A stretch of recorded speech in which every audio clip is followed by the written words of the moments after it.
इस वीडियो में हम जानेंगे एचआईवी के लिए जो एलोपैथिक ट्रीटमेंट है, एआरटी मेडिसिन्स है।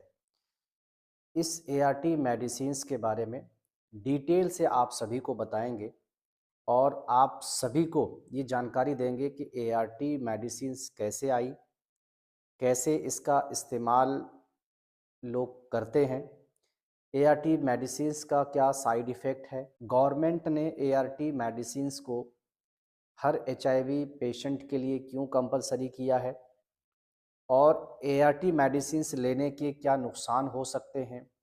क्या सच में ये दवाइयाँ फ्री में एचआईवी पेशेंट को दी जा रही है?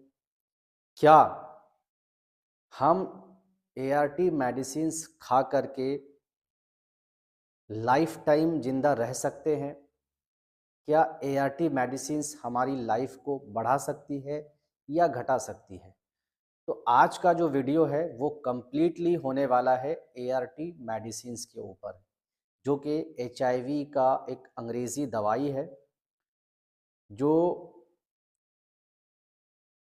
डब्ल्यूएचओ के गाइडलाइंस के हिसाब से तमाम देशों में लागू किया गया है कि एचआईवी मेडिसिन्स लेना ही पड़ेगा। जो भी एचआईवी पॉजिटिव पेशेंट हैं, उसे एचआईवी मेडिसिन्स लेना ही पड़ेगा। नमस्कार, आदाब, अस्सलाम वालेकुम। मेरा नाम है हकीम मोहम्मद उबैदुर रहमान। आप सब देख रहे हैं बाबा आयुर्वेद। दोस्तों, मैंने कुछ दिन पहले जो हमारा यूट्यूब चैनल है रहमानी आयुर्वेदा, उसमें अनाउंसमेंट किया था। मैंने ये ऐलान की थी, आप सबको ये जानकारी दी थी कि हम एक नया चैनल जो है लेकर के आ रहे हैं आप सब के लिए ही। क्यों लेकर के आ रहे हैं? ये चैनल आप सबके लिए ही है। ज़रूरत क्यों पड़ी? क्योंकि बहुत सारे लोग जो है कॉल करके हमें काफ़ी परेशान करते थे, हकीम साहब एचआईवी की मेडिसिन्स पे जो है वीडियो बनाइए, एआरटी मेडिसिन्स पे वीडियो बनाइए, एचआईवी के साइड इफ़ेक्ट पे वीडियो बनाइए, एचआईवी पेशेंट्स क्या खा सकते हैं, क्या नहीं खा सकते हैं, उस पे जो है वीडियो बनाइए। एचआईवी के लिए आयुर्वेदिक दवाई क्या है, उस पे वीडियो बनाइए। एचआईवी फैलता कैसे है, उस पे वीडियो बनाइए। क्या सेक्स करने से एचआईवी हो सकता है या नहीं हो सकता है, आगे के रास्ते में सेक्स करने से होता है या पीछे सेक्स करने से होता है, क्या अगर कॉन्डोम के साथ मतलब जो है सेक्स करेंगे तो होगा या नहीं होगा। इसी तरह से हर्पीस, हेपेटाइटिस, सिफिलिस और cancer, auto immune disease, arthritis, इसके अलावा एनीमिया, बहुत सारी ऐसी बीमारियां हैं जिसके बारे में जो पेशेंट लोग हैं वो बार बार कॉल करके परेशान कर देते थे कि इसी में वीडियो बनाइए। तो अब उस चैनल में जहाँ पर मैं हर एक बीमारी के बारे में बताता हूँ, हर एक बीमारी के इलाज के बारे में सही तरीका बताता हूँ, सही नुस्खा क्या है, आयुर्वेदिक उपचार क्या है, कैसे आप ठीक हो सकते हैं। तो उस चैनल में इतना पॉसिबल नहीं था, ये मुमकिन नहीं था कि बार-बार एक ही टॉपिक पर वीडियो बनाएँ, ठीक है? बार-बार एक टॉपिक पे वीडियो बनाना ठीक नहीं होता है, इसीलिए हमने आप सबके लिए जितने भी एचआईवी पेशेंट हैं, सिफिलिस है, हेपेटाइटिस है, हर्पिस है या फिर ऑटो इम्यून डिसीज़ के मरीज़ हैं, एनीमिया के मरीज़ हैं या ऑर्थोराइटिस के मरीज़ हैं, एएसओ टाइटर के मरीज़ हैं, वो सारे के सारे लोग अगर इस वीडियो को देख रहे हैं, तो आप लोग इस चैनल को सब्सक्राइब कर लीजिए। इस चैनल में आप जिस चीज़ के बारे में जानकारी माँगेंगे, इंशाअल्लाह उस चीज़ के बारे में पूरी डिटेल के साथ वीडियो बना करके आप सबके सामने रखा जाएगा, आप सबके लिए लेकर के आएँगे। दोस्तों, आज का जो हमारा टॉपिक है, वो ये है कि एआरटी मेडिसिन्स क्या है?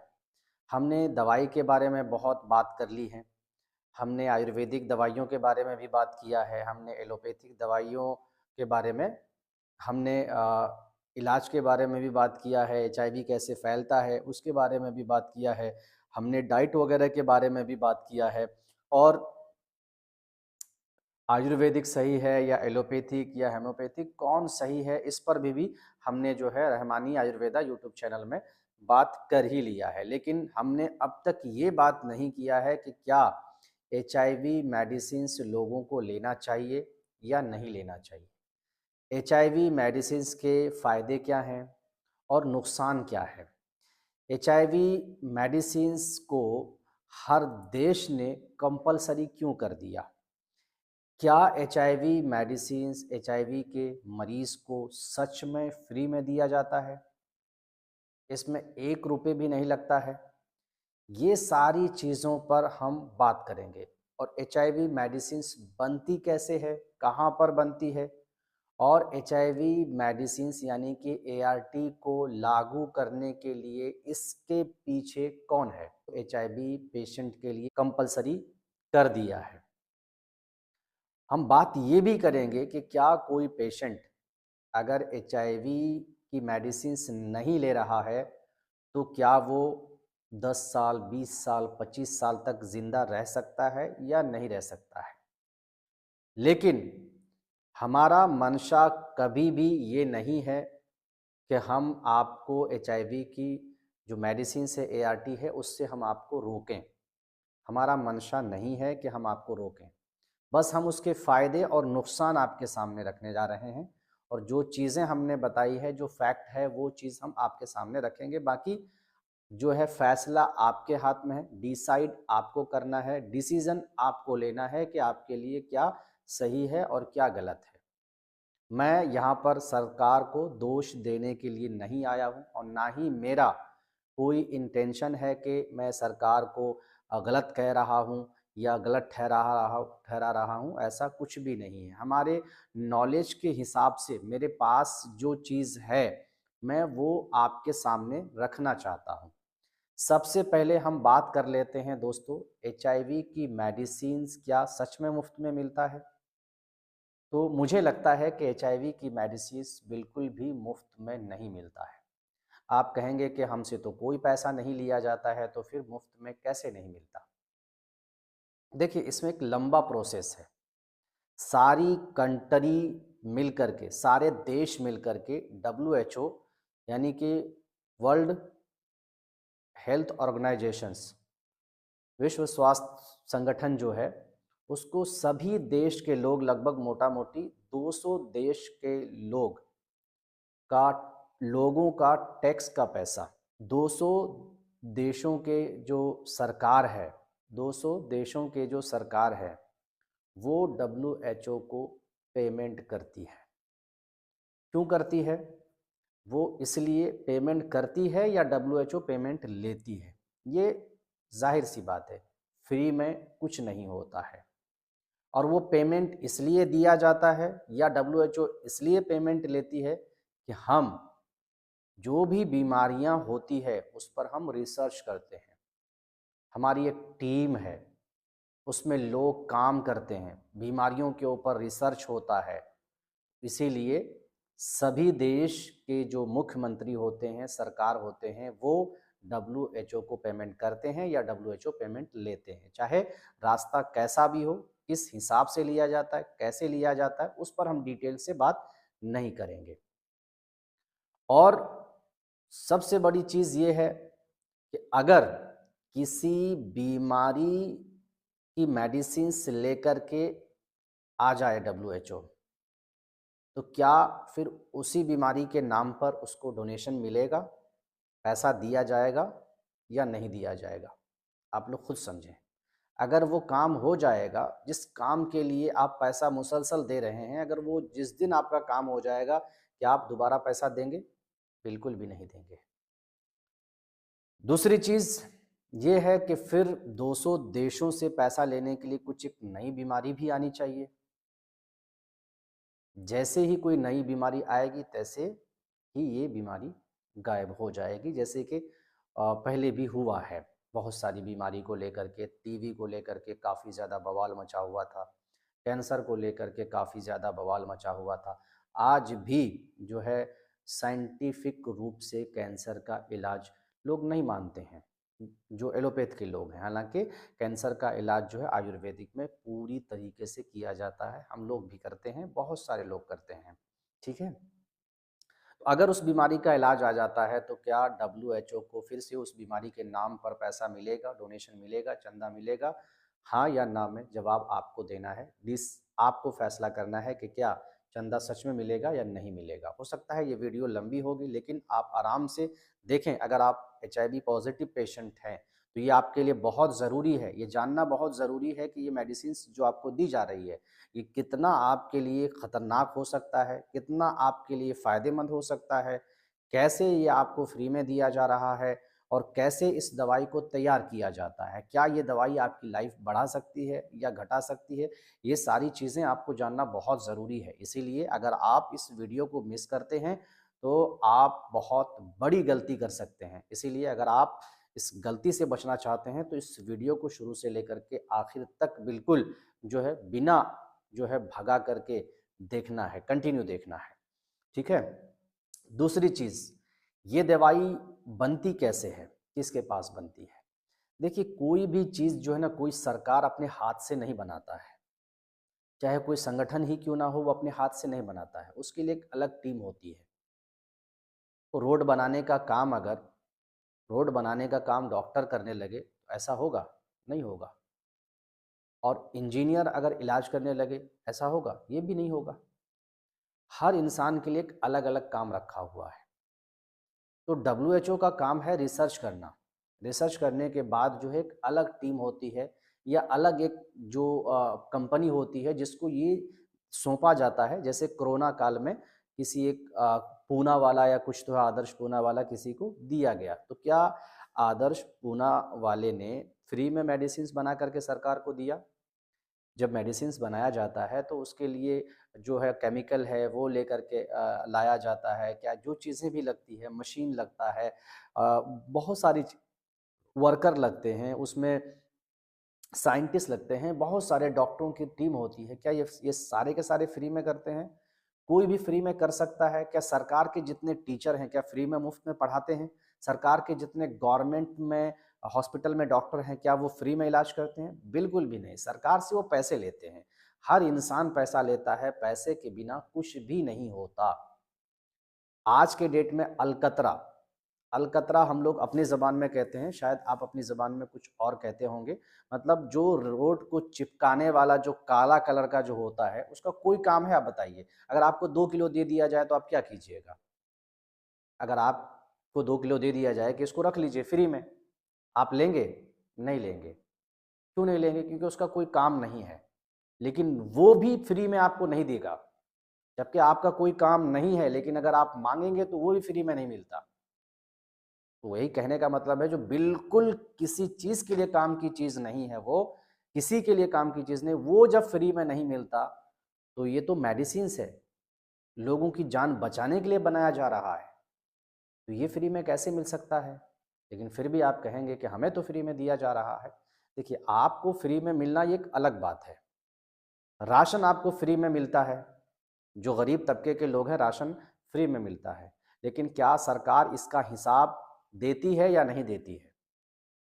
अगर 250 लोगों को राशन बाँटा जाता है, या मान के चलिए कि आपका जो 20-22 करोड़ लोगों को जो है राशन बाँटा जाता है मुफ़्त में, लेकिन सरकार कहती है कि हम 50 करोड़, 70 करोड़ लोगों को हम जो है फ्री मुफ़्त में अनाज बाँट रहे हैं।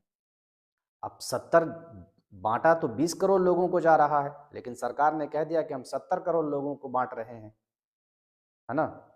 उसमें 50 करोड़ लोगों का जो राशन का जो पैसा होता है, वो आप समझिए कि किनके पास है? सरकार के पास है। सरकार स क्योंकि सरकार से भी जब हिसाब माँगा जाता है तो वो कह देते हैं इतना-इतना हमने यहाँ खर्च किया, इतना हमने यहाँ खर्च किया। किसी रोड में मान के चलिए, कोई टेंडर होता है, किसी को टेंडर दिया जाता है रोड में, तो रोड में जो 100 करोड़ का रोड है, ठीक है? अब उसमें सरकार 100 करोड़ का रोड है, सरकार 100 करोड़ देता है, बैक साइड से आप लोगों को पता है कि पैसा कमीशन के थ्रू से सरकार को भी पहुँच जाता है। तो ये चीज़ें मैं देखिए सरकार की नाकामियों को बताने के लिए नहीं आया हूँ, क्योंकि ये प्रोसेस है, ये एक प्रोसेस है, इसीलिए मैं आपको सिर्फ़ बता रहा हूँ। बाकी मुझे सरकार की नाकामियों के बारे में बताना यहाँ नहीं है, यहाँ हमको दवाई के बारे में बताना है, क्योंकि मैं ये चीज़ इसलिए लेकर के आया कि आप कह रहे हैं कि फ्री में मेडिसिन्स मिलता है। फ्री में कुछ भी नहीं मिलता है। किसी कंपनी को टेंडर दिया जाता है, कोई कंपनी बनाती है, प्राइवेट कंपनी बनाती है, वर्कर खटते हैं उसमें, साइंटिस्ट खटते हैं, और जो लैब वो सारा चीज़ है, बहुत सारे खर्च होते हैं। वो खर्च कोई भी फ्री में किसी के लिए नहीं देता, तो वो गवर्नमेंट से पैसा लेती है, गवर्नमेंट आपको फ्री में देता है, फिर गवर्नमेंट किसी तरीके से वो खुद भी जो है आपके नाम पर वो पैसा उसके पास भी जमा हो जाता है, ठीक है। वो टैक्स के पैसे वगैरह बहुत सारे चीज़ हैं जो उसके पास जमा हो जाता है, फ्री में इसलिए आपको दिया जा रहा है, लेकिन इसके पीछे में बहुत सारा जो है राज छुपा हुआ है, ठीक है। तो ये हमने फ्री के बारे में बताया, WHO के बारे में बता दिया। अब हम बात ये करते हैं कि क्या ये जो दवाई जो बनाई गई है ART मेडिसिन्स, लोगों की ज़िंदगी के लिए, लोगों को जो है इस बीमारी से बचाने के लिए, लोगों को एक लंबी उम्र देने के लिए, लंबी उम्र तक जीवित रहने के लिए। तो अब तक जो मेरा रिसर्च है, ये रिसर्च कैसे है, क्योंकि मेरे पास पेशेंट कॉल करते हैं, और ज़ाहिर सी बात है कि भरोसा उसी इंसान पर किया जाता है जो भरोसे के लायक हो। आप दिल की बात जब आप दर्द में होते हैं, परेशानी में होते हैं, या तो आप डायरेक्टली भगवान से माँगते हैं, भगवान को अपना दुःख दर्द सुनाते हैं, या तो अपने माँ-बाप को या अपनी बीवी को या अपने हस्बैंड को सुनाते हैं। क्यों? क्योंकि पता होता है कि परेशानी अगर कोई हल कर सकता है, तो एक बच्चा के लिए एक माँ और बाप ही हल कर सकता है, ईश्वर ही हल कर सकता है, और एक बीवी के लिए एक हस्बैंड ही, शौहर ही हल कर सकता है। इसीलिए आप उसके सामने जो है रखते हैं, ठीक है। तो इसी तरह से मरीजों का हाल ये है कि मरीज जब जिस्मानी एतबार से परेशान होता है, जब ज़हनी और जिस्मानी एतबार से परेशान होता है, बीमारियों से परेशान होता है, तो उसको सही बताना पड़ता है डॉक्टर को। तो जितने लोगों ने अब तक मुझे बताया है, उसमें से बहुत सारे लोगों का अलग-अलग राय है, अलग-अलग चीज़ें हैं जो निकल के आई है। वो चीज़ें भी मैं आपके सामने रखूँगा कि कैसे क्या है, नहीं है। सबसे पहली चीज़, ART मेडिसिन्स जो अ, सरकार कह रही है, देखिए सरकार इसमें मजबूर है, नतमस्तक है। क्यों? क्योंकि WHO का आदेश है। WHO के आदेश के बिना 200 देशों का जो मतलब एक संगठन है, 200 देशों में जो WHO के लोग हैं, ये 200 देशों के सरकार WHO के आदेश के बिना कुछ नहीं कर सकती है। इसके हाथ में कुछ नहीं होता है, डॉक्टरों के हाथ में कुछ नहीं होता है। एक गाइडलाइंस ऊपर से आता है, WHO के थ्रू से यह होता है। सारा जो खेल है वो WHO के हाथ में है, उसी के इसमें है। कोई जो भी इसमें जुड़ा हुआ है, WHO से जो भी देश जुड़ा हुआ है, लगभग 200 देश जुड़ा हुआ है। इन 200 देशों में क्या मेडिसिन चलेगा, कौन सी मेडिसिन किस बीमारी के लिए लगेगा, कौन सी मेडिसिन किस बीमारी के लिए इस्तेमाल किया जाएगा, कौन सी बीमारी के लिए कौन सा मेडिसिन डॉक्टर को देना पड़ेगा, सारा चीज़ जो है WHO ही डिसाइड करता है, उसी के हिसाब से चलता है, ठीक है। ये सरकार का कुछ इसमें ये नहीं होता है, सरकार तो मजबूर हो जाती है, सरकार मजबूर होता है कि हमको ये चलाना है, और WHO जो है किसी की मानने के लिए तैयार भी नहीं है, ठीक है। अब हम आते हैं कि ये फ्री में तो नहीं मिलता है।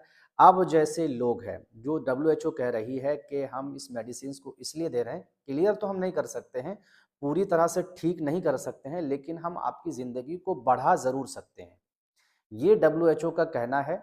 और सरकार क्योंकि उसी के इसमें है, तो सरकार का इसमें कोई दोष तो नहीं है, क्योंकि उसमें शामिल है तो उसके हिसाब से चलना पड़ेगा। अब मान के चलिए कि बीजेपी में कोई MLA है, बीजेपी की जो सोच है उसी सोच के हिसाब से उस MLA को चलना पड़ेगा, नहीं अगर चलेगा तो उसको हटा दिया जाएगा। कांग्रेस में जो लोग हैं तो उस हिसाब से चलना पड़ेगा। मतलब जो जिससे जुड़ा हुआ है उसके हिसाब से चलना ही पड़ेगा। आला कमान का जो फैसला होगा, ऊपर से जो फैसला होगा, उस हिसाब से उसको फॉलो करना पड़ेगा, उसको उस पर अमल करना पड़ेगा। बात समझ गए आप? अच्छी तरह से दिमाग में बैठा लीजिए, इसको समझ जाइए, ठीक है। अब मैं आपको बता रहा हूँ, WHO कह रही है कि हम जो ये मेडिसिन देते हैं, तो इससे क्या होता है कि आपकी उम्र को हम लंबी कर देते हैं। आपका मरने का जो खतरा है वो 99% कम हो जाता है। आप एक अच्छी लाइफ जी सकते हैं, पहले के जैसा जी सकते हैं, ठीक है। मान लेते हैं ठीक है आपने दिया, और जो है हमने बात मान भी ली, और अगर इस तरीके से होता है तो ठीक है, नहीं होता है तो हम वो भी आपको हम बता रहे हैं कि कैसा, क्या ये सही है या नहीं है, क्या उनका कहना सच है या गलत है, वो भी बता देते हैं। कैसे? हम बताते हैं। देखिए, सबसे पहले ये जानने के लिए 2-3 चीज़ों का जानना बहुत ज़रूरी है। क्या ज़रूरी है? कि हर चीज के लिए कोई ना कोई बनाने वाला होता है, और जो बनाने वाला होता है उसके हाथ में ही उस चीज की जो वजन है, उस चीज की जो लिमिट है, उसका जो सहने का क्षमता है, वजन बर्दाश्त करने का ये है, उसकी कैपेसिटी है, उसका जो स्पेस है, सब कुछ उसी के हाथ में होता है। ठीक है। अब जैसे कुर्सी है, कुर्सी बनाने वाले ने कुर्सी को बनाया ये सोच करके कि इसमें वजन आप जो है इंसान के लिए बनाया है, तो जाहिर सी बात है कि नॉर्मल इंसान का वेट जो है वो 100 से ज़्यादा नहीं होता है। लगभग 90% 80% लोगों का वेट जो है 100 किलो से नीचे होता है। तो एक कुर्सी जो है 80 70 80 90 किलो का वजन ले सकता है, तो आप आराम से बैठ सकते हैं। ठीक है। अगर 200 किलो एक कुर्सी के ऊपर रख दिया जाए तो क्या होगा? नुकसान होगा, टूट जाएगा, कुर्सी का पैर टूट जाएगा, और इसी को तो साइड इफेक्ट कहते हैं ना, टूट जाएगा। अच्छा, जो मोबाइल बनाने वाली कंपनियां हैं, मोबाइल बनाती है, वो कहती है कि 128 जीबी है, इसमें 256 जीबी है, 512 जीबी है। उससे अधिक अगर दे दिया जाए तो क्या होगा? उससे अधिक जाएगा? नहीं जाएगा, क्योंकि उतना ही लिमिट है उसका, उतनी ही जगह छोड़ी गई है, इसलिए और नहीं जाएगा। अच्छा, बैटरी आप ले लीजिए, बैटरी ही ले लीजिए, मैं क्योंकि मोबाइल में शूट कर रहा हूँ तो इसीलिए मैं आपको कह रहा हूँ। एक बैटरी ही ले लीजिए, बैटरी को चार्ज करने के लिए जिस कंपनी ने बनाया उसने कहा कि आप सिर्फ और सिर्फ 2 घंटा, 3 घंटा, 4 घंटा जितना भी है इतना ही चार्ज कर सकते हैं। इससे ज़्यादा अगर चार्ज करेंगे, आप मान लीजिए कि एक बैटरी को जो है ना 36 घंटा चार्ज में लगा करके रख देंगे, क्या होगा? ब्लास्ट हो जाएगा, बैटरी फट जाएगा चार्जिंग से। अच्छा, इसी तरह से मोबाइल है, मोबाइल अगर आप मान के चलिए रेगुलर यूज़ करेंगे तो क्या चार्ज रह जाएगा? नहीं रहेगा। उसके लिए भी मोबाइल बनाने वाली कंपनी ने, बैटरी बनाने कंपनी ने एक लिमिट दिया है कि आप 6 घंटा 7 घंटा ही वीडियो या ऑडियो जो भी है आप देख सकते हैं, सुन सकते हैं। इसके ज़्यादा अगर आप यूज़ करेंगे तो फिर से आपको चार्ज करना पड़ेगा। ये चीज़ें हैं, यानी आप मान लीजिए कि दुनिया की जितनी भी चीज़ें हैं, उसके बनाने वाले के हाथ में कंट्रोल दिया है, उसी के अकॉर्डिंग वो चीज़ को बनाता है। कहीं न कहीं हो सकता है मैं आपको सही तरीके से समझा नहीं पा रहा हूँ, लेकिन मेरा कहने का मतलब ये है कि जो चीज़ जिसने बनाया है, उसमें एक लिमिट होती है। उसके लिमिट के ऊपर अगर आप क्रॉस करेंगे तो कहीं न कहीं आप वो क्रॉसिंग जो है ना वो आपके लिए डेंजर हो सकता है, खतरा साबित हो सकता है, भयानक हो सकता है, खतरनाक हो सकता है। जैसे कुर्सी पे 200 किलो वो वेट रख दीजिए, कुर्सी टूट जाएगी। मोबाइल को 18 घंटा चार्ज में रख जाए, मोबाइल फट जाएगा। इसी तरह से सारी चीज़ें हैं, मतलब जो एक लिमिट है उसी हिसाब से चलना पड़ेगा, उसी के बनाए हुए तरीके पर ही आप काम कर सकते हैं, उसके बाहर नहीं कर सकते हैं। अब आप बात कर लेते हैं इंसान के बारे में। इंसान को किसने बनाया? इंसान को तो कोई इंसान ने तो नहीं बनाया, अपने आप तो नहीं आया। और अपने आप अगर ये शरीर आप सोचिए कि एक माँ के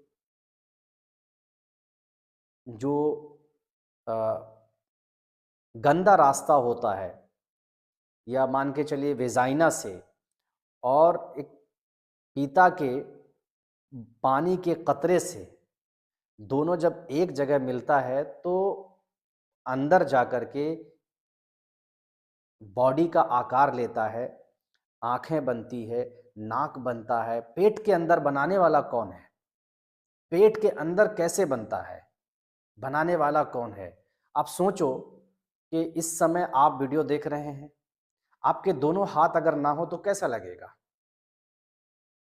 ठीक है, अगर मान के चलो नहीं बनाने वाला है, आपका सर ना हो तो कैसा लगेगा? सारा आकार माँ के पेट में एक पानी का लोथड़ा होता है, एक लोथड़ा के शक्ल में। फिर धीरे धीरे धीरे धीरे जैसे जैसे टाइम बढ़ते जाता है, एक शक्ल तैयार होती है, आंखें निकलती है, नाकें निकलती है, कान बनता है, हाथ की उंगलियां बनते हैं, पैर के नाखून पैर बनता है, सब कुछ एक आकार ले लेता है, और फिर वो बच्चे की शक्ल में जन्म होता है। और जन्म होने के बाद उसके पेट के अंदर एक मशीन सेटिंग है, और उस मशीन का नाम है लीवर फंक्शन, और जो है किडनी फंक्शन। ये एक तरह के मशीन के जैसा काम करता है। आप कहेंगे कैसे? मैं आपको बताता हूँ। देखिए, ये दवाई आपके लिए सही है या नहीं है, इस चीज़ को समझाने के लिए मैं लॉन्ग में आपको समझा रहा हूँ। जैसे एक कार है, आपने ख़रीद लिया और उसमें पेट्रोल इंजन है, क्या आप उसे डीजल डाल के चला सकते हैं? नहीं चला सकते हैं।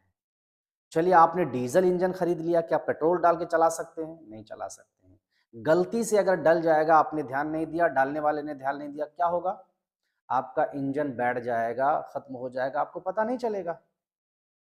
आपको जब पता ही नहीं कि आपका पेट्रोल इंजन है, आपको ये पता है, लेकिन पेट्रोल पंप में अगर डीजल डाल दिया, आपने देखा नहीं और उसे पता चल गया कि हमने डीजल डाला, लेकिन आपने देखा नहीं, तो आप कह सकते हैं उसको? आपके वजह से हुआ। आप ये सोचेंगे कि कहीं न कहीं हमसे कुछ मिस्टेक हुआ है, कुछ गलती हुई है, अनाप-शनाप हमने गियर लिया है, अनाप-शनाप हमने स्टीयरिंग हिलाया है या अनाप-शनाप हमने स्पीड में चलाया है या हो सकता है टेक्निकल चीज़ है, कुछ गड़बड़ी हो गई होगी इसलिए से ऐसा हो गया है। लेकिन जब इंजन खुलता है, तब पता चलता है कि भाई आपका पेट्रोल इंजन है, डीजल डाल दिया गया था। तब भी आप उसके पास जाएँगे तो क्या वो एक्सेप्ट करेगा? नहीं करेगा। काफ़ी देर हो जाएगा, नुकसान किसको होगा? पेट्रोल पंप वाले को नहीं होगा, वो तो आपको होगा।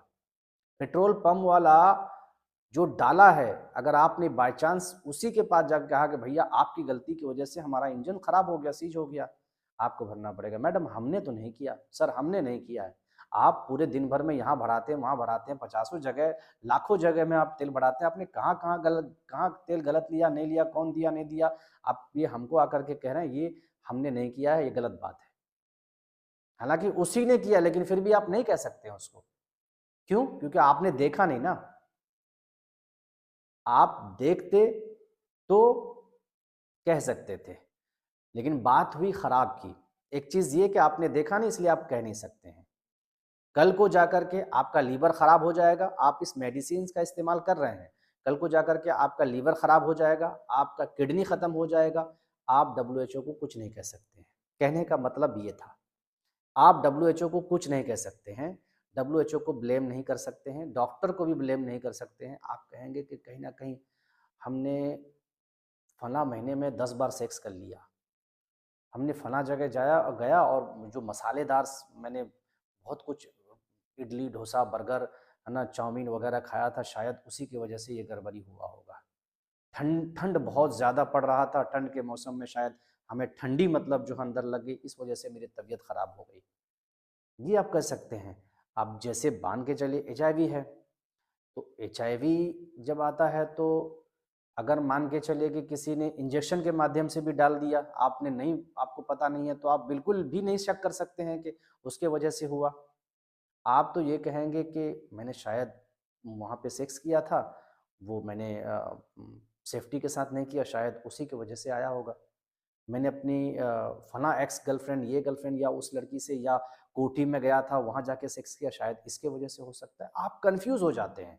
आप नहीं कह सकते हैं कि इसी वजह से हुआ है।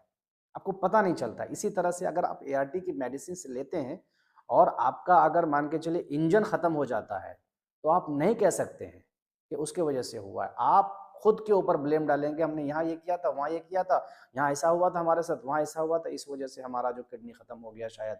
हमने बहुत सारी दवाइयों का इस्तेमाल किया, दर्द वाली दवाइयाँ लिया था, इसलिए शायद किडनी ख़त्म हो गया। लीवर, अरे हमने ये दिन-रात जो है पहले लोग चावल खाते थे, हम लोग दिन-रात ये वो खाते रहते हैं, इस वजह से शायद लीवर फ़ेल हो गया होगा। लेकिन आप डब्ल्यूएचओ को नहीं कह सकते हैं, एआरटी मेडिसिन्स को ब्लेम नहीं कर सकते हैं। ये पहली चीज़ हो गई। दूसरी चीज़, मैंने आपको ये कहा कि पेट्रोल वाले इंजन में डीज़ल नहीं डाल सकते हैं, डीज़ल वाली में पेट्रोल नहीं डाल सकते हैं, मिट्टी का तेल नहीं डाल सकते हैं, सरसों का तेल डाल करके नहीं चला सकते हैं, पानी डाल डाल करके नहीं चला सकते हैं। जो चीज़ जिसके लिए बनाया गया है, उसी चीज़ से चलाएँगे तो आपका इंजन सही रहेगा। अगर उस चीज़ के बिना अगर चलाते हैं, दूसरी चीज़ से चलाते हैं, तो आपका इंजन कभी भी ठीक नहीं हो, कभी भी खराब हो सकता है और जब खराब होगा तो नुकसान किसको होगा? इंजन बनाने वाले को होगा या गलत तेल डालने वाले को होगा या जिसका इंजन है उसको होगा। बात समझने की है, आप समझिए। हो सकता है मैं आपको फिर भी अच्छी तरह से ना समझा पाऊँ, अगर आप समझदार होंगे तो ज़रूर समझ जाएँगे। इंजन आपका है, ये पेट में जो इंजन है ना, एआरटी की मेडिसिन्स आप ले रहे हैं, नुकसान किसको होगा? आपको होगा। नुकसान आपको होगा। ये जो इंजन है ना, इस इंजन को आप किसने बनाया? अब इस पर आते हैं। इस इंजन को बनाने वाला ईश्वर है, आकार देने वाला ईश्वर है। ईश्वर ने बनाया जो धरती की जो नेचुरल चीज़ें हैं उसके लिए। अब आप कहेंगे कि आपको कैसे पता कि ईश्वर ने नेचुरल चीज़ों के लिए ही बनाया है? मैं बताता हूँ आपको, आप बस इस वीडियो में बने रहिए, आखिर तक देखिए। अगर मैं कुछ गलत कह जाऊँ, ऐसा लगता है कि मैंने गलत जानकारी दी है, तो आप मुझे कह सकते हैं। कमेंट में आप बता सकते हैं कि भाई आप ये गलत जानकारी दे रहे हैं, लोगों को गुमराह कर रहे हैं, ऐसा अगर कुछ होता है तो आप बिल्कुल कह सकते हैं। कोई झिझक नहीं है, बिल्कुल। और अगर मैं अच्छी जानकारी आपको सही जानकारी अगर दे रहा हूँ, तो आप कमेंट करके ये भी आप बताएँगे कि नहीं, आप बिल्कुल सही कहा है। अब आप कहेंगे कि ईश्वर ने, आपको कैसे पता? दुनिया के किसी इंसान को नहीं पता, और आप कह रहे हैं कि ईश्वर ने हमारे शरीर के, हमारे जो इंजन है, जो किडनी है, हमारा जो लीवर है, वो नेचुरल चीज़ों के लिए ही बनाया है, नेचुरल चीज़ों को डाइजेस्ट करने के लिए बनाया है। आपको किसने कह दिया? अरे हम, ईश्वर ने बनाया, सब चीज़ डाइजेस्ट कर लेगा। ठीक है, अगर ऐसी बात है, आप एक काम कीजिए, ईंट पत्थर को खा सकते हैं? मैं नहीं कह रहा हूँ कि गोटा ईंट को खा लीजिए, गोटा पत्थर को, इतना बड़ा पत्थर खा लीजिए, नहीं। आप पीस के खाइए ना। आप पीस करके, ईंटों को पीस करके, पत्थरों को पीस करके आप खाइए। फिर आप देखिए कि आपका इंजन, जो ये इंजन है, गाड़ी का इंजन नहीं, अभी मैं शरीर का इंजन के बारे में बात कर रहा हूँ। शरीर की जो इंजन है, उस इंजन के बारे में बात कर रहा हूँ। अगर नेचुरल चीज़ों के लिए नहीं बनाया गया है, तो ईंट पीस करके खाइए, पत्थर पीस करके खाइए, अलकतरा खाइए। अलकतरा मतलब वही जो रोड को चिपकाने वाला जो भी मटेरियल है, वो खाइए। या और चीज़ें ऐसी जो है वो खाइए। क्या आपका ये जो लीवर है, जो किडनी है, वो डाइजेस्ट कर पाएगा? नहीं कर पाएगा। 100% आपका किडनी खत्म हो जाएगा, 100% आपका लीवर खत्म हो जाएगा। मेरे कहने का मतलब ये है कि जो एलोपैथिक दवाइयाँ हैं, उसके लिए आपके लीवर को नहीं बनाया गया है। ये तो ईश्वर है, ये तो ईश्वर है कि बनाया है इंसान को। तो आप एलोपैथिक दवाइयाँ भी खा लेते हैं ना, फिर भी जो है 10, 15, 20, 25, 30, 40 साल जो है वो इंजन चल जाता है। इस इंजन को इतना मजबूत बनाया गया है कि आप एलोपैथ की जो इतनी भयानक भयानक खतरनाक दवाइयाँ जो खा रहे हैं, इतनी साइड इफेक्ट वाली जो दवाइयाँ खा रहे हैं, उसके बावजूद भी आपका इंजन जो है इतना जल्दी खराब नहीं होता है जितना जल्दी लोगों के बनाए हुए इंजन खराब होते हैं। थोड़ी सी गलती होती है, खराब हो जाता है, लेकिन इतना गलती करने के बावजूद भी आपका इंजन जल्दी खराब नहीं होता है। 40-45 साल लग जाते हैं इंजन को, आपके इंजन को खराब होने के। आप मुझे बता दीजिए, आज के डेट में कौन ऐसा आदमी नहीं है जो अंग्रेजी दवाई नहीं खाया होगा? लगभग 80% गरीबों को छोड़ करके 70-80% लोग हैं जो अंग्रेजी दवाइयाँ खाते हैं। और मुझे ये भी बताइए कि 40 साल होने के बाद कौन ऐसा पेशेंट नहीं है जिसको लीवर की बीमारी ना हुई हो? कौन ऐसा फैटी लीवर बढ़ा हुआ ना हो? एसजीपीटी, एसजीओटी किसका बढ़ा हुआ नहीं है? 15-15 साल, 20-20 साल, 25-25 साल के बच्चों का एसजीपीटी बढ़ जा रहा है, एसजीओटी बढ़ जा रहा है। कैसे बढ़ रहा है? किस वजह से बढ़ रहा है? एक चीज कॉमन है जो हर इंसान खाता है, हर इंसान ने खाया है, या तो चावल, गेहूं की रोटी, और दवाई और सब्जियां। ये चीज हर इंसान की लाइफ में है। तो आप खुद बताएं, फैसला आप करें कि चावल, रोटी और सब्जियों के खाने की वजह से आपका लीवर खराब हो रहा है, या फिर दवाइयों के इस्तेमाल करने से आपका लीवर खराब हो रहा है। हर इंसान को लीवर की बीमारी है। ये तो 40 साल तो दूर की बात है, 25-25 साल के लड़कों को लीवर की बीमारी है, किडनी की बीमारियां हैं। कैसे हो जा रही है? क्यों हो जा रही है? यही चीज है, कॉमन यही चीज है। मैंने आपको बता दिया, या तो खाना की वजह से हो रहा है। आप कहेंगे, अगर मैं गलत हूं तो आप कह सकते हैं। या तो खाना, फैसला आपको करना है, या तो खाने की वजह से हो रहा है, खाना खाने की वजह से, चावल, रोटी, सब्जी, ये सब खाने की वजह से आपका लीवर खराब हो रहा है, या तो दवाइयों की वजह से खराब हो रहा है।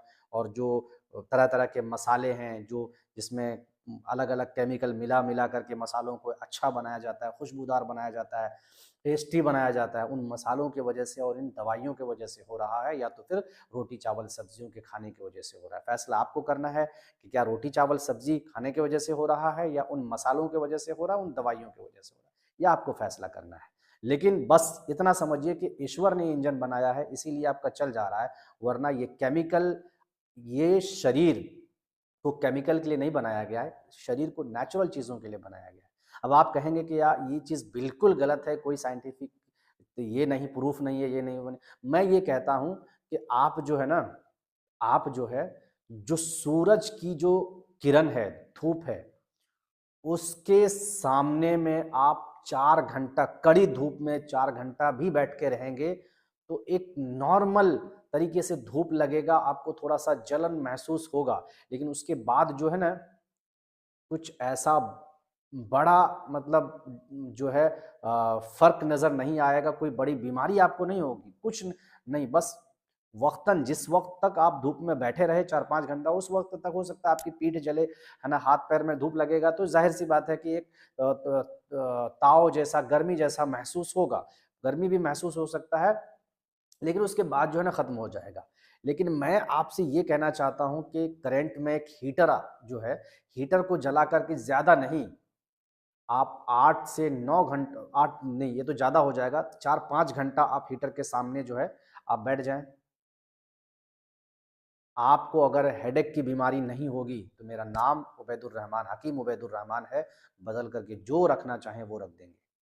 हम मोछें उखाड़ करके फेंक देंगे, मोछ को मुँडवा लेंगे हम।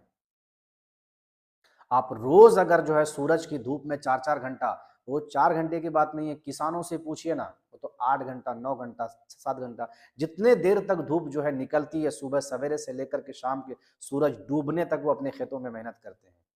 लेकिन फिर भी बीमारियां कम किसके साथ है? किसानों को इतनी बीमारियां नहीं होती, जो मिट्टी से जुड़ा हुआ है ना, उस इंसान को बीमारियां नहीं होती है। सूरज की धूप में तपता है वो, पीठों को जला देता है, चमड़े में कालापन आ जाता है, मुंह काला हो जाता है, लेकिन वक्ती तौर पर है, बीमारियां कुछ नहीं है। हम लोगों के जैसा गोरा इंसान भी अगर खेत में काम करे, तो जाहिर सी बात है सूरज की जो किरणें हैं उससे मतलब जो है कालापन आ जाएगा। लेकिन वही इंसान फिर अगर वो एसी में आ जाएगा, या एसी में नहीं भी आकर के वो अगर धूप के संपर्क में नहीं आकर के एक रूम में बंद हो जाएगा, तो फिर गोरा हो जाएगा, कोई दिक्कत नहीं है। ऐसा नहीं है कि वो काला हो जाएगा तो हमेशा के लिए काला हो जाएगा, नहीं। वो खेतों में काम करता है, धूप पड़ती है, नीचे से ज़मीन तपी हुई रहती है, ऊपर से सूरज की किरणें हैं, तो ज़ाहिर-सी बात है कि थोड़ा कालापन आएगा। लेकिन वो कालापन परमानेंट नहीं होता है। वही इंसान अगर आराम करने के लिए आ जाएगा ना, वही इंसान अगर फिर धूप के संपर्क से अगर दूर रहेगा, तो वो इंसान गोरा हो जाएगा। ज़ाहिर-सी बात है। लेकिन आप बताइए, ये आप बताइए, अगर कोई हीटर के गर्मी में मुसलसल, जिस तरह से खेतों में किसान काम करते हैं, मुसलसल 6 महीना गर्मी पड़ता है ना, 6 महीना जो मुसलसल किसान काम करते हैं, उसके बावजूद भी बीमार नहीं पड़ते हैं। किसान सबसे कम बीमार पड़ते हैं मेरे भाई, सबसे कम, क्योंकि मिट्टी के साथ जुड़े रहते हैं, नेचुरल चीज़ों के साथ जुड़े रहते हैं, नेचुरल हवा खाते हैं, नेचुरल सब कुछ। लेकिन वो लोग ज़्यादा बीमार पड़ते हैं जो लोग एसी की हवा में रहते हैं, एसी में रहते हैं। वो लोग ज़्यादा बीमार पड़ते हैं जो हीटर का इस्तेमाल करते हैं। आपने देखा है कोई मोटरसाइकिल वाले को मतलब जो है उतना बीमार पड़ते हुए? ज़्यादा बड़ी-बड़ी बीमारियों में मुब्तला कौन है? कार वाले। बड़ी-बड़ी बीमारियों में, क्यों? ऑक्सीजन बाहर का मिलता नहीं है, कार के अंदर का ही ऑक्सीजन लेना पड़ता है। और फिर वो कैसा है, कार का एसी ऑन रहता है गर्मियों में, और ठंडी ठंडी में हीटर ऑन रहता है। उस वजह से माथा का दर्द का बीमारी लगभग लोगों को होगा, जो कार का इस्तेमाल करते हैं, लगभग लोगों को। कितनों भी तरीका अपना ले, लेकिन होगा ही, 100% बोल रहे हैं। माथा के शरीर मतलब हेडेक की बीमारी जो है ना, माथा दर्द का बीमारी हर कार वाले को लगभग आपको मिलेगा, ये चीज़ है। बड़ी-बड़ी बीमारियाँ, बॉडी पेन की बीमारी, एसी में रहने से बॉडी पेन की बहुत सारी बीमारियाँ, अनगिनत बीमारियाँ बता नहीं सकते हम। क्योंकि यहाँ पे हम उन बीमारियों का ज़िक्र करने नहीं आए हैं, बताने नहीं आए हैं, हम बात करने आए हैं कि क्या आपके लिए सही है, क्या गलत है। तो खैर हम दूसरी तरफ ना जा कर के इस पे हम बात करते हैं। तो सेम वही चीज़ है कि आपके शरीर को केमिकल के लिए नहीं बनाया है। अगर केमिकल के लिए बना होता, तो केमिकल आपके शरीर को कोई नुकसान नहीं पहुंचाता। अगर एसी के लिए आपके शरीर को बनाता तो एसी आपको नुकसान नहीं पहुंचाता। आपको बनाया है बाहर की शुद्ध हवा के लिए। शुद्ध हवा आप लीजिए, आपका जो ऑक्सीजन है वो पेड़-पौधा लेंगे। इसके लिए आपके शरीर को बनाया गया है, इस हिसाब से। आपको बनाया गया मिट्टी पर चलने के लिए। आज पैरों में लोगों के दर्द हो रहे हैं, क्यों? क्योंकि आप चप्पल, प्लास्टिक की चप्पल जो है ना नहीं उतारते हैं। लोगों को कैंसर हो रहा है, क्यों? क्योंकि प्लास्टिक की चप्पल आपके पैरों में फंसा दिया गया है। ज़मीन तो आपने सालों साल तक ज़मीन पे कभी नहीं चला होगा। आज जो रनिंग भी करते हैं ना, कहते हैं कि हम अपने आप को फिट रखेंगे, वो रनिंग भी करते हैं तो जूता पहन करके ही रनिंग करते हैं। क्या फ़ायदा? जो फ़ायदा ज़मीन में है वो फ़ायदा किसी चीज़ में नहीं है। ज़मीन में चलते नहीं है। आपने साल, आप बताइए, आप में से जितने भी लोग हैं वीडियो देख रहे हैं, आप लोग बताइए कितने साल से आपने ज़मीन पे पाँव नहीं रखा है? सिर्फ़ प्लास्टिक के चप्पलों पर, प्लास्टिक के जूतों पर पाँव रख रहे हैं। दिक्कत तो होगी ना। इस चीज़ के लिए अब नहीं बनाया गया, ज़मीन से जुड़े रहने के लिए, आबो-हवा खाने के लिए और नेचुरल चीज़ों के लिए। अगर नहा नहीं बनाया गया आबो-हवा के नेचुरल चीज़ों के लिए, आप कंपेयर कर लीजिए एक शहरी इंसान और एक किसान को लेकर के। जितना साल किसान ज़िंदा रहता है, उतना साल एक शहरी इंसान ज़िंदा नहीं रहता है। जितना कम बीमारियाँ किसानों को होती, जितनी कम बीमारियाँ किसानों को होती है, उतनी कम बीमारियाँ शहरी क्षेत्र में रहने वाले, एसी में रहने वाले, फ्रिज का सामान इस्तेमाल करने वाले, हीटर का हवा इस्तेमाल करने वाले इंसान को बहुत ज़्यादा बीमारी होती है। ठीक है? अब रही केमिकल की बात, तो आपके शरीर को केमिकल के लिए अगर बनाया गया होता तो साइड इफ़ेक्ट नहीं होता, किडनी फेल नहीं होता और आपका लीवर जो है खराब, फंक्शन खराब नहीं होता, पेनक्रियाज़ आपके खराब नहीं होते। यही कारण से जो है ये चीज़ होता है। तो हमने आपको ये भी बता दिया क्या ये केमिकल आपके लिए फ़ायदेमंद है या नुकसान है, क्या है। अब लोगों की राय पर आते हैं। बहुत सारे लोग कहते हैं डॉक्टर साहब, हम जो है ना 10 साल से, 12 साल से, 15 साल से दवाई लेके आ रहे हैं। बाखुदा की कसम खा कर के कह रहा हूँ, 1% भी मैं झूठ नहीं बोल रहा हूँ। इसमें मेरा कोई फ़ायदा नहीं है। मेरे पास ऐसे भी पेशेंट हैं जिन्होंने कहा कि मैं 20 साल से एआरटी की मेडिसिन्स लेके आ तो रहा हूँ, लेकिन मैं खा नहीं रहा हूँ, लेकिन मैं खा नहीं रही हूँ, लेकिन मैं फिर भी ज़िंदा हूँ। मैं देखिए इस वीडियो में जो लोगों के द्वारा कहा गया है वो चीज़ मैं बता रहा हूँ। मैं किसी को गुमराह नहीं कर रहा हूँ, मैं किसी से मना नहीं कर रहा हूँ कि आप मत खाइए। जिन लोगों ने मुझसे कहा कि हकीम साहब आज 20 साल हो गया है, दवाई हम लेके तो गवर्नमेंट से आ रहे हैं, 1 दिन या 2 दिन हमने खाया था, हमने बोला फिर क्यों छोड़ दिया? बोला हकीम साहब चलने में बहुत दिक्कत होती थी। उल्टी जैसा महसूस होता था, पैर लड़खड़ा जाते थे, बॉडी में ऐसा लगता था कि बॉडी में ताकत है ही नहीं, पूरी तरह से बॉडी को तोड़ देता था। नींद नहीं आती थी, एआरटी की मेडिसिन्स खाने के बाद नींद नहीं आती थी, परेशान रहते थे, माइंड से डिस्टर्ब रहते थे, बहुत परेशानी बढ़ जाती थी। तरह-तरह की बॉडी पेन, बॉडी में पूरा लगता है कि किसी ने तोड़ दिया हो पूरे बॉडी को, इस तरह लगता था, वोमिटिंग होने लगता था। पैर में दर्द होता था, एड़ियों में दर्द होता था, पैर लड़खड़ाते थे, नशा जैसा लगता था, नींद जैसी आती थी। इस तरह की प्रॉब्लम की वजह से हमने 1, 2, 3 टाइम या 1-2 दिन हमने दवाई खाई, उसके बाद रेगुलर हम दवाई लेके आते रहे और अपने घर पर रखते रहे। आज 20 साल हो गया है, मैं सही हूँ, कोई दिक्कत नहीं है मुझे। अब लोग ये ना सोचे कि मैं उस दवाई से आप लोगों को रोक रहा हूँ, रोक नहीं रहा हूँ। जो हकीकत लोगों ने हमें बताया है, वो चीज़ें हम आप तक शेयर कर रहे हैं, हम बता रहे हैं, ठीक है? ऐसे-ऐसे पेशेंट हैं जो 20 साल, 10 साल, 15 साल तक दवाइयाँ तो लेके आ रहे हैं, लेकिन इस्तेमाल नहीं कर रहे हैं, फिर भी वो ठीक है। एक बार किसी चीज़ की जब लत लगती है ना, तो वो चीज़ फिर छोड़ा नहीं जाता है, मजबूर हो जाते हैं। जैसे अगर आप नशा नहीं करते हैं तब तक तो ठीक है, अब जब नशा करने लगेंगे ना, बिना नशा किए आपको सुकून नहीं मिलेगा, सिगरेट पिए बिना सुकून नहीं मिलेगा, इंजेक्शन लिए बिना सुकून नहीं मिलेगा, खैनी खाए बिना सुकून नहीं मिलेगा। तो एक नशा जो है ना, लत जैसी होती है, उसी तरह से दवाई है। एक बार जब आपके शरीर में चला गया ना, फिर उसके बाद अगर आप छोड़ना चाहेंगे तो फिर आपको रिएक्शन करेगा। आपको उसी के सहारे में लेना ही पड़ेगा आपको, वरना आप नहीं लेंगे तो भी आपको दिक्कत होगी, बॉडी पेन होगा, आँखों के सामने अंधेरा छा जाएगा, कमज़ोरी महसूस होगी, परेशानी महसूस होगी, ऐसा लगे चलने-फिरने में दिक्कत होगा, पैरों में दर्द होगा, सीने में जलन होगा, बहुत सारी दिक्कतें। अगर आपने मान के साल भर ले लिया, 6 महीना ले लिया, उसके बाद आप चाहते हैं कि नहीं नहीं बहुत ज़्यादा मुझे साइड इफेक्ट हो रहा है, मैं छोड़ना चाहता हूँ, ये छोड़ना चाहती हूँ, तब भी आप नहीं छोड़ सकते। क्यों? क्योंकि जब आप छोड़ेंगे ना, तो फिर आपको वीकनेस, कमज़ोरी, ये वो, सर दर्द, माथा दर्द, पैर में दर्द, है ना, पूरे बॉडी में दर्द, उसके बाद वोमिटिंग टाइप, इस तरह बहुत सारी चीज़ें ऑटोमेटिक आपको फिर होने लगेगा। क्यों? क्योंकि आपने वो दवाई को चला दिया है। अब वो इस्तेमाल करते रहना पड़ेगा, तब जा कर के आपको, है ना, आप लगेंगे कि नहीं हाँ हम ठीक हैं या अच्छा फील करेंगे। और जिसने शुरू ही नहीं किया है, वो पहले से ही अगर शुरू नहीं किया है, तो वो बिल्कुल ठीक-ठाक है। अगर शुरू करने के बाद आप रोकना चाहते हैं, तो ये आपके लिए परेशानी का सबब हो सकता है, परेशानी आपकी बढ़ सकती है। ठीक है? वीडियो काफ़ी लंबी हो रही है, आप लोग जाइएगा नहीं, आप लोग पूरी जानकारी लेकर के तब जाइएगा। तो ये हो गया है, पेशेंट का रिव्यू है, पेशेंट का कहना है। अब एक चीज़ और है कि डॉक्टर साहब, हकीम जी, हकीम साहब, आप जो कह रहे हैं कि एआरटी दवाई से नुकसान होता है, ये होता है, सरकार कह रही है कि अगर आप एआरटी की मेडिसिन्स नहीं लेते हैं, तो आप अगर सेक्स करेंगे तो वो दूसरे के जिस्म में चला जाएगा। अगर आप किसी लड़की से सेक्स करते हैं तो उसको हो जाएगा, किसी लड़के से अगर सेक्स करते हैं तो उसको हो जाएगा। मैं आपको बता दूँ, देखिए एचआईवी ऐसे नहीं होता है। बहुत सारे लोग कहते हैं कि सेक्स करने से ही होता है, बिल्कुल नहीं। मेरे पास ऐसे जो है ना 100 पेशेंट ऐसे हैं मेरे भाई, 100 पेशेंट क्या उससे अधिक पेशेंट ऐसे हैं जो सिर्फ हस्बैंड को है, वाइफ को नहीं है, वाइफ को है, हस्बैंड को नहीं है, बच्चों को है। जैसे जेनेटिक प्रॉब्लम होती है ना, जिसका बाप का हेयर नहीं है, सर में बाल नहीं है, बेटे को भी नहीं होता है। जिसकी माँ को टॉन्सिल की बीमारी होती है, बच्चों को भी हो जाता है, कोई बड़ी बात नहीं है। तो जिनके माँ को अगर है, तो बच्चों को भी हो सकता है, होता है। लेकिन अगर सेक्स करने से ही होता है, तो एक बीवी और हस्बैंड सेक्स तो करता है, सब पता है, सबको पता है कि भाई हस्बैंड वाइफ में सेक्स होता है, रेगुलर सेक्स होता है। लेकिन हस्बैंड को है, वाइफ को नहीं है, वाइफ को है, हस्बैंड को नहीं है। ये कैसा लॉजिक है?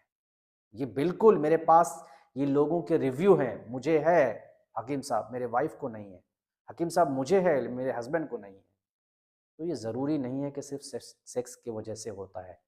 अच्छा, दूसरी चीज़ ये है कि हकीम साहब अगर हम इसे इस्तेमाल नहीं करेंगे, तो ये हमारी बीवी को हो सकता है, डर बना रहता है, बच्चों को भी हो सकता है, ये भी डर बना रहता है। तो देखिए, दूसरी चीज़ मैं आपको बता दूं, मेरे तरफ से भी और डब्ल्यूएचओ की तरफ से भी और सरकार की तरफ से भी कहना है कि आप सेक्स कर सकते हैं। सरकार का भी कहना है, डब्ल्यूएचओ का भी कहना है और मेरा भी कहना है कि आप सेफली सेक्स कर सकते हैं। तो अब बात आ जाती है कि सेफली अगर सेक्स करेंगे तो बच्चा का प्लानिंग कैसे करेंगे, बच्चा पैदा कैसे होगा? नहीं होगा। तो देखिए, डब्ल्यूएचओ भी कहती है, सरकार भी, और मैं भी कहता हूँ, अगर आपका वायरल लोड नॉट डिटेक्टिव है, वायरल लोड टीएनडी है, तो आप सेक्स कर सकते हैं, ये फैलेगा नहीं। सरकार यही कह करके, डब्ल्यूएचओ यही कह करके तो दवाई बेच रही है ना, एआरटी मेडिसिन दे रही है लोगों को ना, कि आप एआरटी मेडिसिन खाएं तो ये बीमारी दूसरे को नहीं फैलेगी, आपकी बीमारी को रोक देगा, वायरल लोड को ये कम कर देगा, घटा देगा, टीएनडी बना देगा। और जब टीएनडी हो जाएगा, तो ये दूसरे के ऊपर ट्रांसफर नहीं होगा, ये बीमारी ट्रांसफर नहीं होगी। अब सिर्फ और सिर्फ आपको है, लेकिन आपके बच्चों को नहीं होगा, आपकी वाइफ को नहीं होगा। इसीलिए एआरटी ये मेडिसिन दी जाती है। और मैं आपको कहता हूं कि एआरटी मेडिसिन इसीलिए लेकर के, अगर आप बच्चे का प्लानिंग कर रहे हैं या सेक्स करना चाहते हैं या शादी करना चाहते हैं, जो शादीशुदा नहीं है वो शादी करना चाहते हैं, तो क्या उसके लिए एक वाहिद जरिया है, एक ही उपाय है कि एआरटी मेडिसिन लें? बिल्कुल नहीं। आपकी जो वायरल लोड है उसको टीएनडी करना है। मात्र 2 महीने के अंदर में हमारी दवाई, 2 महीने के अंदर में गारंटी के साथ आपके जितने भी वायरस हैं, चाहे वो 70 लाख हो, 80 लाख हो, 90 लाख हो, 50 लाख हो, 40 लाख वायरस हो, वायरल लोड हो, आपका 2 महीने में गारंटी के साथ, 2 महीने में आयुर्वेदिक दवाई से आप उसे टीएनडी कर सकते हैं। ये मेरा चैलेंज है, ओपन चैलेंज। 2 महीने में एआरटी मेडिसिन नहीं कर सकती है, 2 महीने में हम आपके जो वायरस है उसे हम टीएनडी कर सकते हैं। 2 महीने में कर सकते हैं, नहीं करते हैं। 2 महीने में आपकी जितनी भी बॉडी में वायरस है, वो पूरी की पूरी जो है वायरस खत्म हो जाएगी, टीएनडी आ जाएगा।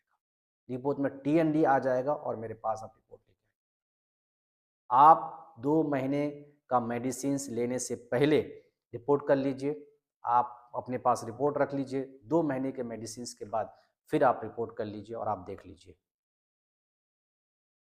100% आपका टीएनडी आएगा। अगर नहीं आया, आप वो रिपोर्ट मेरे मुंह पर फेंक करके जाना, जो कहना हो वो कह करके जाना। 2 महीने के अंदर ही आपका रिपोर्ट पूरी तरह से टीएनडी आ जाएगा।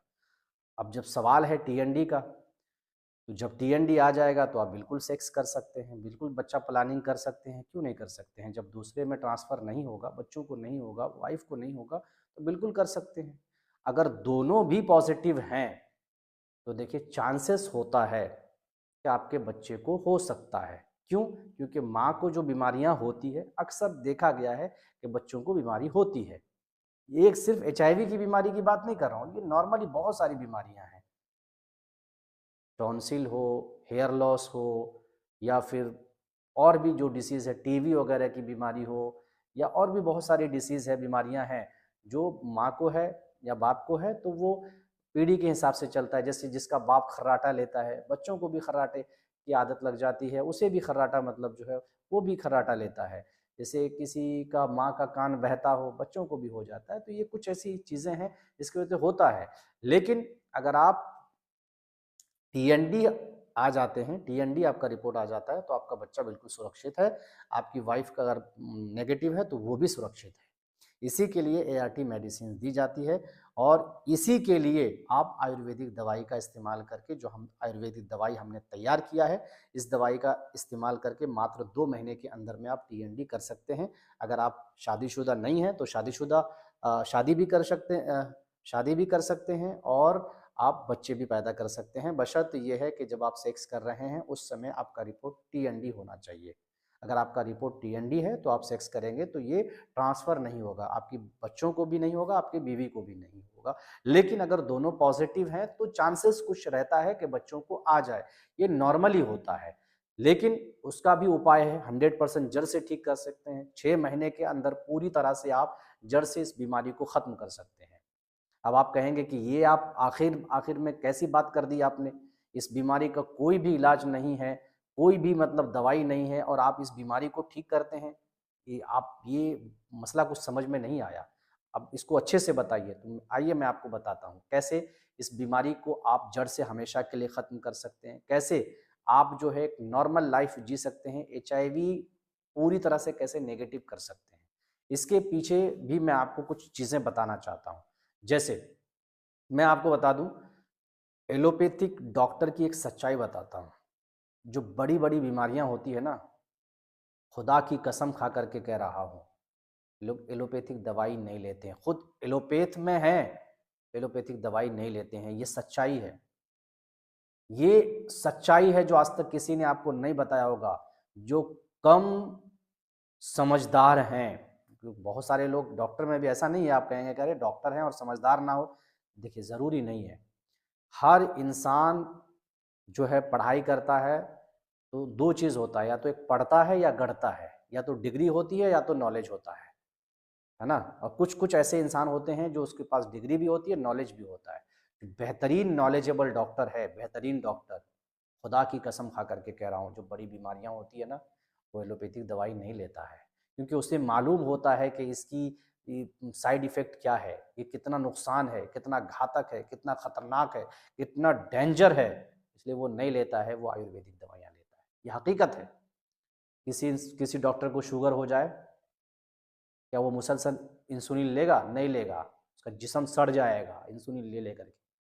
किसी अगर डॉक्टर को उस लेवल का अगर कमा करके रखा होगा तो करेगा। फिजियोथेरेपी वगैरह जो होता है कैंसर के लिए, अगर कैंसर हो जाए तो आयुर्वेदिक की तरफ आएगा। ऑटो इम्यून की डिसीज़ की दिक्कत हो जाए, किसी को गठिया बातिक का दिक्कत हो जाए, खुदा की कसम खा करके कह रहा हूँ, कभी ज़िंदगी में वो एलोपैथिक मेडिसिन नहीं लेगा और ना लेता है। ये हकीकत है, ये सच्चाई है। जहाँ डॉक्टर हाथ खड़े कर देते हैं ना, वहाँ से हकीम की जो हिकमत होती है, वैद्यों की जो हिकमत होती है, वहाँ से शुरू होता है। जिन बीमारियों के लिए डॉक्टर कहते हैं कि अब इसको हम उठा नहीं सकते हैं, इसको हम चला नहीं सकते हैं, उस बीमारी को, उस लाइलाज बीमारी को इलाज करके हम लोग उस पेशेंट को खड़ा करते हैं। जिस पेशेंट की वो लोग दिन तक बता देते हैं कि 10 दिन 15 दिन में ये पेशेंट ख़त्म होने वाले हैं। उस पेशेंट को अल्लाह का करम है, अल्लाह का लाख लाख एहसान है, बुज़ुर्गों का ये सदका है, सबकी दुआएं हैं। ऐसे पेशेंट को भी हमने जो है, जिस पेशेंट को बता दिया गया था कि ये 10 दिन का मेहमान है, ऐसे पेशेंट को भी हमने उठा करके खड़ा किया है। जिस पेशेंट को उठाने की हिम्मत एलोपैथ के डॉक्टर में नहीं होती है ना, उस पेशेंट को हम लोग खड़ा करके दिखाते हैं। बैठाने की हिम्मत नहीं होती है, उस पेशेंट को हम लोग खड़ा करते हैं। ये है आयुर्वेद का पावर है, ये हमारा पावर नहीं है, आयुर्वेद का पावर है, नेचुरल चीज़ों का पावर है। अल्लाह कहता है, ईश्वर कहता है, हमने दवाई आपके लिए स्पेशल नहीं बनाया है। स्पेशल किसी इंसान के लिए कोई दवाई नहीं बनाया, हमने नेचर में ही आपकी सेहत का राज छुपा करके रखा है, सेहत का राज दिया हुआ है। चीज़ें, हर चीज़ें, नेचुरल चीज़ें खाते जाइए, बीमारियां ख़त्म होती जाएगी। पता होना चाहिए, स्पेशल कोई दवाई जो है इंसान के लिए नहीं बनाया है, किसी जानवर के लिए नहीं बनाया है। आज देख रहे हैं जानवर चारा खाती है, जानवरों को बीमारी कम होता है। अब जर्सी गाय आने लगी है, जर्सी भैंस आने लगा है, जर्सी खस्सी बकरी आने लगे हैं, तो जाहिर सी बात है ये मेडिसिन से बना है, तो मेडिसिन के क्रॉस किया जाता है, क्रॉस करके बच्चा पैदा किया जाता है, तो जाहिर सी बात है इसको मेडिसिन तो लगेगा। लेकिन आज भी जो देहाती जो होता था, जैसे पोल्ट्री आ गया, पोल्ट्री को इंजेक्शन दे दे दे करके ये किया है, तो जाहिर सी बात है उसको इंजेक्शन तो लगेगा ही। हाँ, वरना आज जो देसी मुर्गियां होती है, कभी आपने मुर्गी को बीमार होते हुए देखा है? कभी आपने हांस को बीमार होते हुए देखा है? बतख को बीमार होते हुए देखा है? कभी आपने देसी गाय को, बहुत कम ऐसे देखे होंगे, बीमार होते हुए देखे हैं? नहीं देखे हैं। कभी भैंस को, देसी भैंस को बीमार होते हुए गांव देहात में देखें? ना के बराबर होता है। इंसान ही बीमार क्यों पड़ता है? क्यों? क्योंकि आप जितना एलोपैथिक मेडिसिन खाएंगे, जितना एलोपैथिक दवाइयाँ खाएंगे, उतना बीमार होते चले जाएंगे। तो मेरे भाई, मैं ये कह रहा था कि 6 महीने के अंदर आपका रिपोर्ट, सिर्फ टीएनडी ही नहीं, ये तो 2 महीने में, 3 महीने में आपका टीएनडी 100% आ जाता है। 6 महीने के अंदर आपका रिपोर्ट अगर पूरी तरह से नेगेटिव नहीं आया, तब आप मेरा नाम बदल के दूसरा नाम रख दीजिएगा। इसीलिए तो कहते हैं कि हम लोग उस पेशेंट को खड़ा करते हैं, जिस पेशेंट को खड़ा करने की हिम्मत जो है ना, बड़े बड़े डॉक्टर के अंदर नहीं होती। जिस पेशेंट को बेड से उठा करके बैठा नहीं सकता है, ऐसे पेशेंट को हम लोग खड़ा करते हैं, खड़ा किए हैं। इसका डेट भी घोषित कर देता है कि 10 दिन से ज़्यादा इंसान नहीं रहेगा। ऐसे पेशेंट को हमने खड़ा करके, ऐसे पेशेंट को हमने काम पे लगाया है। अल्हम्दुलिल्लाह वो आज भी काम कर रहा है। ये होती है, 2 चीज़ में बहुत पावर है, ईश्वर की नेचुरल चीज़ों में और लोगों की दुआओं में। कहावत है कि जहाँ दवाई काम नहीं आती है ना, वहाँ दुआ काम आता है। इसीलिए किसी फ़कीर की, किसी चलते हुए मुसाफिर की दुआ अगर दिल से निकल जाती है ना, तो वो दुआ आपको बीमारी से शिफा दे देता है। भले आप माने ना माने, क्योंकि हो सकता है कि आपके माइंड अगर ज़िद्दी टाइप का हो, आपका साइंस वाला मतलब जो है माइंड हो, हाँ, आप साइंस के अलावा किसी चीज़ को नहीं मानते हैं, तो आप लोग नहीं मानेंगे, मुझे पता है, नहीं मानेंगे। ये सब चीज़ कहेंगे कि आप धार्मिक आदमी हैं, इसलिए आप उसी हिसाब से बोलते हैं, उसी हिसाब से ये करते हैं, ऐसा नहीं है। मेरे भाई, दुआ जो है ना, दवाई से ज़्यादा है। और नेचुरल चीज़ें हैं ना, नेचुरल चीज़, नेचुरल जो जड़ी-बूटियाँ हैं, नेचुरल जो आयुर्वेदिक हर्बल जो मेडिसिन्स हैं, वो कभी इसके साथ में एलोपैथिक मेडिसिन मुकाबला नहीं कर सकता है। इसीलिए मेरे भाई, जो एआरटी के बारे में हमने आपको बताना था, वो लगभग लगभग हम तो बता दिए हैं, लेकिन कुछ चीज़ें और भी रह गई है जो हम आपको बताना चाहते हैं, लेकिन वक्त बहुत ज़्यादा है, 1 घंटे का समय हो गया है। मुझे नहीं लगता है कि ये वीडियो और लंबा किया जाए, क्योंकि बहुत लंबा है, फिर आप लोग नहीं देख पाते हैं पूरी वीडियो और फिर समझ भी नहीं पाते हैं। इसलिए मैं बस इतने ही कह कर के मैं ये कहना चाहता हूँ कि आप लोग जो है, अगर इस बीमारी से परेशान हैं, एचआईवी की बीमारी से परेशान हैं, तो घबराने की बिल्कुल भी ज़रूरत नहीं है। अरे मेरे भाई, बीमारी तो आप ही को पता चलता है सबसे पहले ना, बाद में आप रिपोर्ट कराते हैं। हकीकत अगर देखा जाए तो इस देश में एचआईवी की वजह से लोगों की मौत कम होती है, डर और भय की वजह से ज़्यादा मौत होती है।